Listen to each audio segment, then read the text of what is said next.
शाळा चालवतो. आमच्या संघाचे नाव डॉक्टर जयंत नारळीकर संघ. आमच्या संघातील सदस्य श्रेया बटाणे, साक्षी हरके, सानवी भोसले, दीपिका चक्की, अपेक्षा अंकुशे. आमच्या संघातील चिन्ह विकसित भारत सत्यमेव जयते.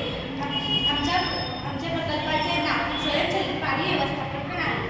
समस्या शेताला पाणी हे सर्वात महत्त्वाचे काम आहे. कधी शेतकऱ्यांकडून शेतीला कमी किंवा जास्त पाणी मिळतं, त्यामुळे पिकांचे नुकसान होते. हे नुकसान टाळण्यासाठी आम्ही स्वयंचलित पाणी व्यवस्थापन प्रणाली हे यंत्र बनवले आहे. आम्ही हे यंत्र बनवलेले आहे. या यंत्राचं नाव स्वयंचलित पाणी व्यवस्थापन प्रणाली आहे. हे पूर्ण यंत्र बॅटरीवरून चालते. आम्ही जमिनीत सेन्सर बसवलेला आहे. जेव्हा शेतातली माती कोरडी होते तेव्हा LED लाईटला कळते. LED लाईटला कळल्यामुळे बजर वाजतो. LED लाईट पण लागते आणि बजर पण वाजतो. बजर वाजल्यामुळे खालच्या सेन्सरला कळते, म्हणून त्यामुळे तुषार सिंचन चालू होते. जोपर्यंत पिकांना योग्य प्रमाणात पाणी मिळत नाही तोपर्यंत तुषार सिंचन चालू असते. जेव्हा सेन्सरला कळते की पिकांना योग्य प्रमाणात पाणी मिळले आहे तेव्हा आपोआप तुषार सिंचन बंद होते. या यंत्राचे नाव स्वयंचलित